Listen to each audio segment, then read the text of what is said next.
Hello everyone, welcome to HKM tech world. तो इस video में हम लोग जानने वाले हैं कि स्टैश और अनस्टैश में जेनकिंस में क्या होता है और इसका यूज हम लोग क्यों करते हैं। तो चलिए शुरू करते हैं।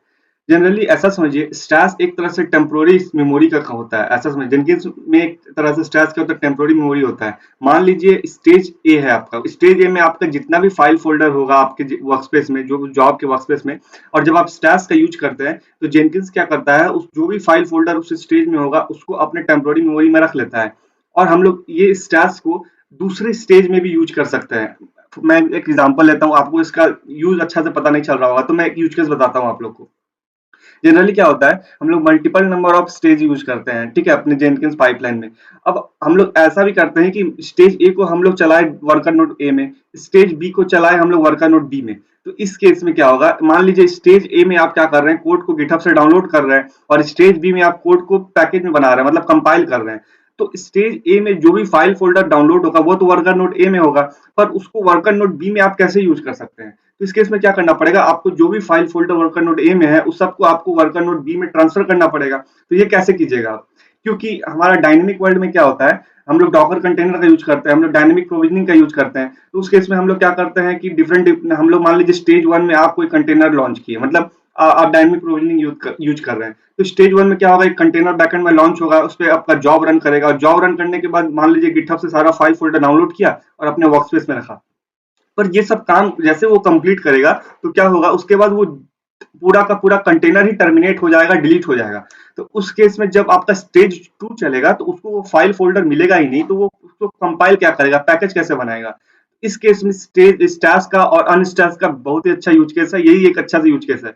हम लोग ऐसे डायनेमिक प्रोविजनिंग का यूज करते हैं कि मैंने ये सब आपको बता चुका हूँ, रिसोर्स को सेविंग करने के लिए। ये सब के लिए हम लोग क्या करते हैं, जब हम लोग को अलग अलग चलाते हैं हम लोग, जब मान लीजिए जब आपको काम आता है तभी आप वर्कर नोड लॉन्च करते हैं। तो ये ऐसा ऐसा यूज केस होता है जब आप डिफरेंट डिफरेंट स्टेज को डिफरेंट डिफरेंट वर्कर नोड पे यूज करते हैं। क्योंकि मान लीजिए स्टेज वन पे आपको गिट का काम है तो आप उसमें वही इमेज यूज कीजिए जिसमें सिर्फ गिट हो। आप ज्यादा काहे फालतू का उसमें मेविन भी रहे या पाइथन भी रहे, तो वो सब इमेज को यूज करने का कोई फायदा नहीं है। इसलिए हम लोग सिर्फ उस केस में गिट वही इमेज यूज करते हैं जो गिट का काम रिलेटेड हो। ऐसे ही हम लोग डिफरेंट डिफरेंट अपना डॉकर को प्रोविजन करते हैं, डॉकर इमेज को प्रोविजनिंग करते हैं।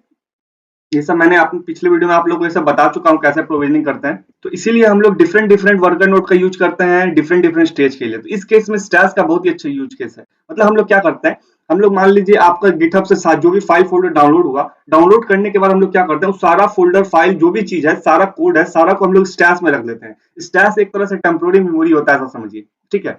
अब आपका मान लीजिए वर्कर नोड ए डिलीट हो गया, टर्मिनेट हो गया, तो उस केस में जब नया वर्कर नोड आपका लॉन्च होगा स्टेज बी को रन करने के लिए, तो सबसे पहले हम जो भी क्या है, जो भी हमारा स्टैश में फाइल फोल्डर है सबको हम अनस्टैश कर लेंगे। मतलब सारा जो टेम्पोररी मेमोरी में फाइल फोल्डर है उस सारा को अपने वर्कर नोड बी में हम लोग उसको ले आएंगे। अब उसके बाद जब पैकेज बनाना होगा तो हम लोग पैकेज आसानी से बना सकते हैं। तो हम लोग ये सब कैसे करते हैं अपने पाइपलाइन में, चलिए वो जानते हैं। तो यहाँ मैं एक आप लोग को जॉब बना लेता हूँ, ठीक है। हम लोग एक जॉब बना लेते हैं, इस जॉब का नाम मैं दे देता हूँ स्टैश अनस्टैश। हम लोग पाइपलाइन बना रहे हैं। अब यहाँ पे मैं ऐसा पाइपलाइन लिखूं, कोई बड़ी बात नहीं है, सिंपल सा चीज है, पर एक बहुत ही अच्छा यूज केस आता है, और ऐसा हम लोग अभी जब प्रोजेक्ट आगे करेंगे तो सबका यूज करेंगे, ठीक है। तो मैं अभी यही कोड लिख लेता हूँ। हाँ, इसको मैं थोड़ा बड़ा कर लेता हूँ। देखिए पाइपलाइन, इसके अंदर हम लोग को यहाँ पे एजेंट में नन कर रहा हूँ क्योंकि हम लोग different different worker node use करेंगे यहाँ पे, तो इसीलिए हम लोग एक ग्लोबल एजेंट यूज नहीं करेंगे, हम लोग यहाँ पे लोकल एजेंट यूज करेंगे। मतलब हर एक स्टेज को अपना वर्कर नोड देंगे, ठीक है। तो ये सब एजेंट के बारे में मैंने आप लोग को पिछले वीडियो में बता चुका हूँ, ये सब एजेंट को कैसे हम लोग अलग अलग वर्कर नोड को अलग अलग असाइन करते हैं। तो ये सब आप मेरा पिछला वीडियो देख लीजिएगा पाइपलाइन का, पाइपलाइन सीरीज का ये चौथा चौथा वीडियो में बना रहा हूँ अभी। उसके बाद अब यहाँ पे स्टेज हम लोग करेंगे, और स्टेज के अंदर मैं अब यहाँ पे दो स्टेज बनाता हूँ अभी, ठीक है। दो स्टेज हम लोग बनाते हैं, स्टेज, और यहाँ पे स्टेज का नाम मैं बी दे देता हूँ। और यहाँ पे अभी मैं क्या करेंगे, हम लोग स्टेज वन में हम लोग स्टेप्स में सबसे पहला स्टेप हम लोग का क्या रहेगा, गिट गिट, ठीक है। और दूसरा स्टेज हम लोग क्या करेंगे, स्टैश। जो भी चीज इसमें डाउनलोड होगा हम लोग सारा कुछ क्या करेंगे, स्टैश कर लेंगे। उससे पहले मैं आप लोग को एक लिस्ट करके भी दिखा देता हूँ यहाँ पे। अभी मैं आप लोग को ये यही वाला जो गिटहब पे मेरा सारा कुछ है, मैं इसी को डाउनलोड करेंगे तो उसको मैं क्लोन यहाँ पे मतलब कॉपी करता हूँ यूआरएल और यहाँ पे आके पेस्ट कर देते हैं। ब्रांच सब मेरा मास्टर है, इसलिए मैं इसमें कुछ चेंज नहीं कर रहा हूँ और इसमें हमको क्रेडेंशियल देने की भी जरूरत नहीं है क्योंकि ये मेरा रेपोजिटरी प्राइवेट सॉरी पब्लिक है, तो यहाँ पे हमको क्रेडेंशियल का भी जरूरत नहीं है। फिर उसके बाद ये सारा कुछ डाउनलोड कर लेगा तो यहाँ पे हम लोग एलएस करते हैं कि देखते हैं कि सारा फाइल फोल्डर डाउनलोड हुआ है कि नहीं। और इसके बाद हम लोग यहाँ पे स्टैश करेंगे, स्टैश। ठीक है, तो स्टैश में हम लोग क्या करेंगे, यहाँ पे आपको दो ऑप्शन देना पड़ता है। सबसे पहला कि आप जो स्टैश कीजिएगा कि क्या स्टैश कीजिएगा, तो यहाँ पे मैं दे देता हूँ स्टार। मतलब जो भी चीज आपके वर्कस्पेस में होगा सारा कुछ ये स्टैश कर लेगा, मतलब जो भी आप फाइल फोल्डर डाउनलोड करेगा सारा कुछ को हम लोग स्टैश कर लेंगे। और उसके बाद यहाँ पे आपको देना पड़ता है नाम, इस स्टैश का कुछ नाम तो देना पड़ेगा आपको। ये स्टैश को हम लोग जब अनस्टैश करेंगे किस नाम का स्टैश, क्योंकि हम लोग मल्टीपल नंबर ऑफ स्टैश बना सकते हैं, तो यहाँ पे आपको हर एक स्टैश का नाम देना पड़ेगा सेपरेटली। ठीक है, तो यहाँ पे मैं कॉमा देके यहाँ पे आप नाम दे दीजिए, यहाँ पे मैं दे देता हूँ फर्स्ट स्टैश। उसके बाद यहाँ पे हम लोग को एक बात और है, यहाँ पे जब आप एजेंट नन किए हैं तो आपको लोकली एजेंट डिफाइन करना पड़ेगा कि आपको ये इस एजेंट पे इसको लॉन्च करना है, तो यहाँ पे हमको लोकली हम एजेंट डिफाइन कर रहे हैं ये ठीक है एजेंट। और यहाँ पे एक लेवल आपको देना पड़ेगा कि कौन सा, मतलब आपने multiple number of worker node पीछे प्रोविजन किया होगा, तो क्या लेवल, कौन लेवल हम लोग किस लेवल वर्कर नोड का यूज करेंगे, मतलब जो वर्कर नोड का जो लेवल ये हम लोग यहाँ पे जो मेंशन करेंगे वही वर्कर नोड पे ये पूरा स्टेज चलेगा। तो यहाँ पे मैं दे देता हूँ डॉकर कंटेनर, एक मेरा कंटेनर है, ये मैंने डायनेमिक प्रोविजनिंग किया है, मैं आप लोग को दिखा देता हूँ। यहाँ पे मैं ये डैशबोर्ड ओपन करता हूँ, डैशबोर्ड में मैनेज जेनकिंस, क्योंकि मैंने ये जो डायनेमिक प्रोविजनिंग का चीज है ये सब मैंने आप लोग को पूरे पिछले वीडियो में बता चुका हूँ। मैंने आप लोग को जेनकिंस का लगभग चीज कवर कर लिया है। और अगर आपका कोई यूज केस है अपना तो वो कमेंट सेक्शन में डालें, क्योंकि अब एक दो चीज बचा हुआ है, उसके बाद हम लोग स्टार्ट करने वाले हैं एक प्रोजेक्ट जेनकिंस में। तो यहाँ पे देखिए, यहाँ पे हम लोग ने ये लेवल दिया था, यही लेवल हम लोग यहाँ पे यूज कर रहे हैं। ठीक है, यही लेवल हम लोग यहाँ पे यूज कर रहे हैं। अब ये हमारा ये काम हो चुका है, मतलब स्टेज वन में क्या होगा, हमारा सारा ये पहले इस एजेंट को, ये जो अभी मैं यहाँ पे आपको दिखाता हूँ, मेरा कोई भी कंटेनर यहाँ पे लॉन्च नहीं है, यहाँ पे मेरा कोई भी कंटेनर अभी लॉन्च नहीं है। ठीक है, तो सबसे पहले क्या होगा, एक कंटेनर लॉन्च करेगा, कंटेनर लॉन्च करने के बाद ये पहले गिटहब से कोड डाउनलोड करेगा, गिटहब से कोड डाउनलोड करने के बाद जो भी कुछ होगा उसको एलएस करेगा, देखेंगे हम लोग, देखेंगे कौन कौन सा चीज हम लोग का डाउनलोड हुआ है। उसके बाद ये जो भी चीज डाउनलोड होगा सबको हम लोग स्टैश कर लेंगे, मतलब एक टेम्पोररी मेमोरी में रख लेंगे। उसके बाद स्टेज बी में आके हम लोग क्या करेंगे, सबसे पहला काम तो हम लोग को यहाँ पे एजेंट देना पड़ेगा। तो अभी मैं सेम ही यूज कर लेता हूँ, सेम ही इमेज यूज कर लेता हूं, पर ये मत समझिएगा कि एक ही कंटेनर में ये सब काम होगा, क्योंकि स्टेज वन पूरा चलने के बाद ये कंटेनर टर्मिनेट हो जाएगा और स्टेज बी में नया कंटेनर लॉन्च होगा, पर इमेज हमारा वही यूज कर रहा है। इमेज हमारा कौन सा यूज करेगा यहाँ पे, यही ये मेरा, हम लोग ने ये जो इमेज दिया है हमारा यही इमेज यूज करेगा, पर अलग अलग कंटेनर में ये दोनों स्टेज चलेगा। तो यहाँ पे सबसे पहला काम आपको क्या करना पड़ेगा, अनस्टैश करना पड़ेगा। अनस्टैश करना पड़ेगा जो भी चीज आपको मतलब आप जो भी यहाँ पे आपका ये टेम्पोररी मेमोरी में है वो। ठीक है, तो अनस्टैश क्या करना पड़ेगा, आपको यहाँ पे ये नाम देना पड़ेगा, ये नाम, तो यहाँ पे ये नाम दे दीजिए। उसके बाद यहाँ पे हम एलएस कर लेते हैं, देख लेते हैं कि हमारा सारा कुछ मतलब सही से जो भी चीज यहाँ पे था वो यहाँ पे आया है कि नहीं।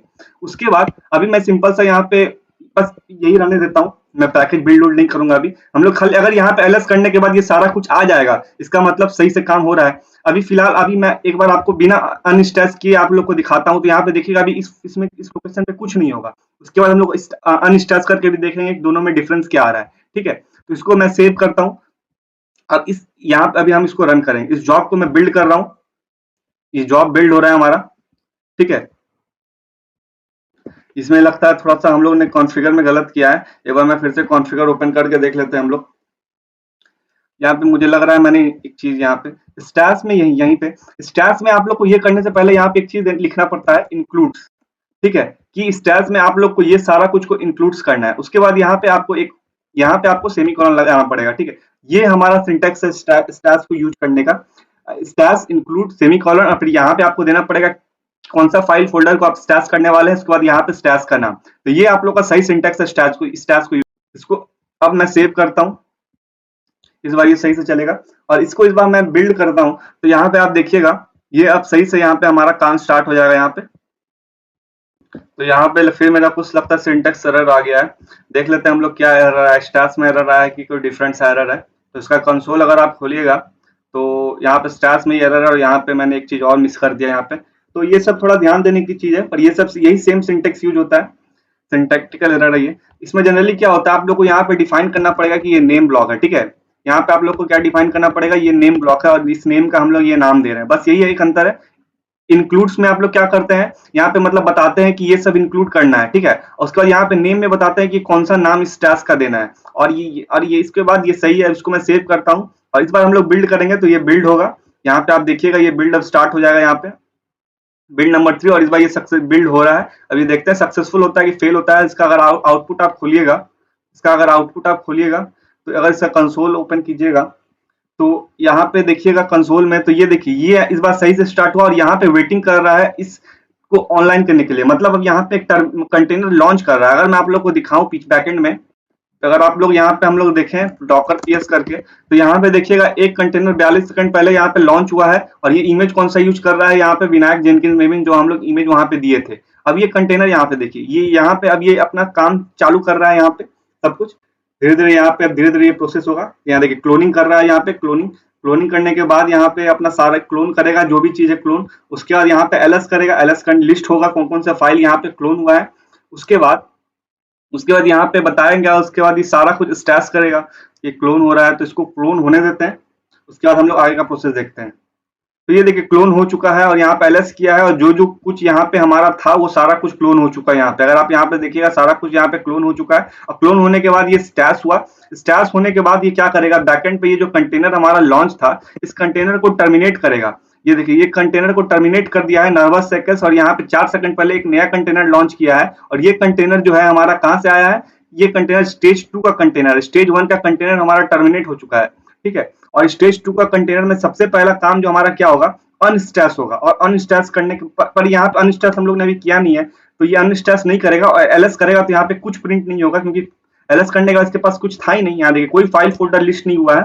पर वहीं अगर आप इसको यहाँ पे अगर मैं कॉन्फ़िगर में आके बस अनस्टैश कर देता हूँ, तो अनस्टैश करने के बाद आप देखिएगा वहां पे जितना भी फाइल फोल्डर आपका स्टेज 1 में था, सारा फाइल फोल्डर स्टेज 2 में आएगा। तो इसको हम लोग अनस्टैश करते हैं इस बार यहाँ पे आके।